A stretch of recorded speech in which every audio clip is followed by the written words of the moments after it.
ہم نماز پڑھتے ہیں اور نماز کو فریضہ دینی سمجھتے ہیں، لیکن مسئلہ یہ ہے کہ شیطان اور شیطانی قوتیں نماز کے باہر جہاں ہمارے دل پر وساوس پیش کرتی ہیں، ویسے نماز کے متعلق نماز کے اندر بھی وساوس پیش کرتے ہیں۔ قرآن کریم بتاتا ہے خناس وہ ہے الذی یوسوس فی صدور الناس، جو لوگوں کے دل میں شک پیدا کرتا ہے۔ اللہ وہ جن ہے؟ فرمایا نہیں، من الجنۃ والناس، جن بھی ہو سکتا ہے، لوگوں میں سے بھی ہو سکتا ہے۔ پتہ چلا کوئی شیطانی قوتیں خواہ مخواہ سے مسلمان نمازی کے دل میں وساوس پیدا کرتے ہیں، بھئی تیری یہ نماز رسول اللہ کے طریقے کے مطابق نہیں ہے، آقا نامدار صلی اللہ علیہ وسلم کی سنت کے مطابق نہیں ہے، تجھے یوں کرنا چاہیے، یوں۔ میں ان مشوش اذہان کے لیے، ان پریشان دلوں کے لیے آپ کی خدمت میں قرآن اور حدیث کی تسلی کا سامان لے کر آیا ہوں۔ میرے دوستو، رات میں سندھ کے سفر سے تقریباً سحور کے وقت، سحری کے وقت آ کر یہاں پہنچا ہوں۔ میرے دوستو، میں نے کہا قرآن اور حدیث پاک کے دلائل کی روشنی میں آپ کی خدمت میں تسلی کا سامان لایا ہوں۔ رات سحری کے وقت میں سندھ کے سفر سے یہاں پہنچا، یقین مانیے رب جانتا ہے اپنے آرام کے بعد میں نے مسلسل بیٹھ کر نماز کے 5-6 مسائل پر قرآن اور حدیث کے دلائل جمع کیے ہیں کہ مجھے حضرت قاری صاحب اور باقی حضرات کی طرف سے یہ بات سننے کو ملی ہے کہ یہاں کچھ لوگ کہتے ہیں علماء دیوبند، علماء احناف کے پاس نماز کے مسئلے پر دلیل حدیث، دلیل قرآن نہیں ہے۔ بھائی یہ کیسے ہو سکتا ہے؟ اہل حق ہوں اور ان کے پاس دلائل نہ ہوں، یہ کیسے ہو سکتا ہے؟ وہ اہل اللہ ہو اور ان کے پاس اللہ کا قرآن اور رسول اللہ کا فرمان نہ ہو۔ میرے دوستو آپ توجہ رکھنا، میں انشاءاللہ تعالی رب ذوالجلال، رب کریم، رب عظیم کی ذات پر بھروسہ کر کے کہتا ہوں کہ میری گفتگو کے بعد آپ اس نقطے پر پہنچیں گے کہ ہم نماز علماء احناف ٹھیک پڑھتے ہیں اور حضور کے طریقے پر پڑھتے ہیں۔ آؤ میں نماز کو شروع کر رہا ہوں۔ مثلا سب سے پہلی بات قرآن کریم کہتا ہے اقیم الصلاۃ، نماز قائم کرو۔ اقرأ الصلاۃ نہیں ہے، نماز پڑھو۔ ایک پڑھنا ہے، ایک قائم کرنا ہے۔ قرات صلاۃ، قیام صلاۃ میں بڑا فرق ہے۔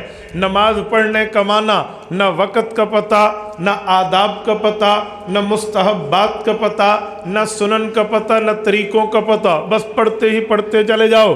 اور نماز کے قیام کا معنی تمام آداب کو محلوظ خاطر رکھو گے، تمام سنن و مستحبات کو اور فرائض کو اور شریعت کی طہارت کو سامنے رکھ کر نماز پڑھو گے، اسے نماز قائم کرنا کہتے ہیں۔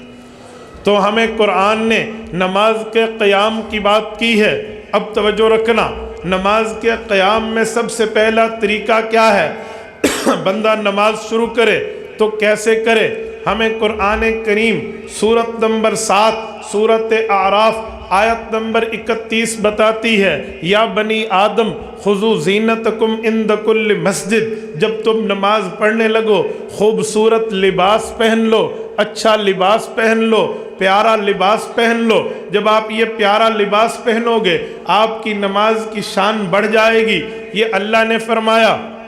اچھا ٹھیک ہے، ہم پیارا لباس پہنتے ہیں، پیارے لباس سے کیا مراد؟ ایک ستر عورت ہے، ہم اپنی سطر کو چھپاتے ہیں، یہ وہ مراد ہے؟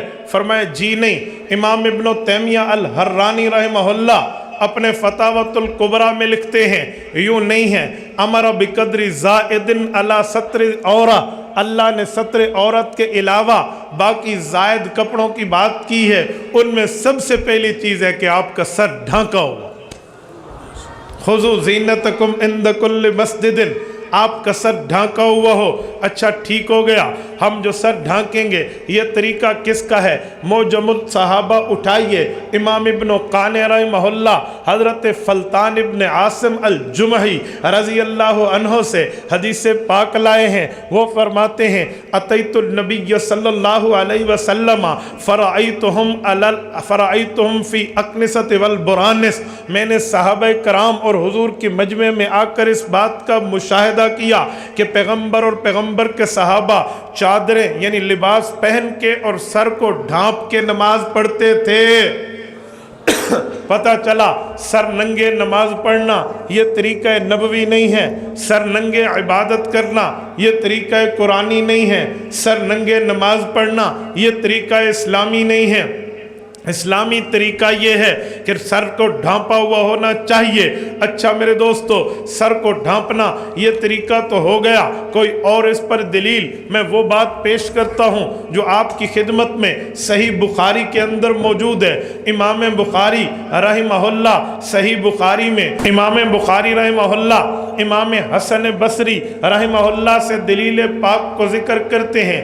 امام حسن بصری وہ ہے، یہ ان کا انتقال 110 ہجری میں ہے۔ حضور پاک علیہ السلام نے فرمایا خیر القرون قرنی ثم الذین یلونہم ثم الذین یلونہم، میرا زمانہ بہترین زمانہ، صحابہ کا زمانہ بہترین زمانہ، تابعین کا زمانہ بہترین زمانہ۔ امام حسن بصری رحمہ اللہ کی پیدائش صحابہ کے زمانے میں، انتقال صحابہ کے زمانے میں، یہ بہترین دور کا آدمی امام بخاری رحمہ اللہ اس سے دلیل لائے ہیں۔ آپ توجہ رکھنا، میں دلیل پیش کر رہا ہوں۔ وہ کہتے ہیں قال الحسن کان القوم یسجدون علی القلنسوۃ والعمامہ، صحابہ کرام پیغمبر کی اہل بیت کا طریقہ یہ تھا جب وہ نماز کی ادائیگی کرتے یا سر پہ پگڑی ہوتی، نہیں تو کم از کم سر پہ ٹوپی ہوتی۔ یہ پہلا طریقہ ہے نماز کے قیام کا، نماز کی خوبصورتی کا، جس کو الحمدللہ اہل حق اپنائے ہوئے۔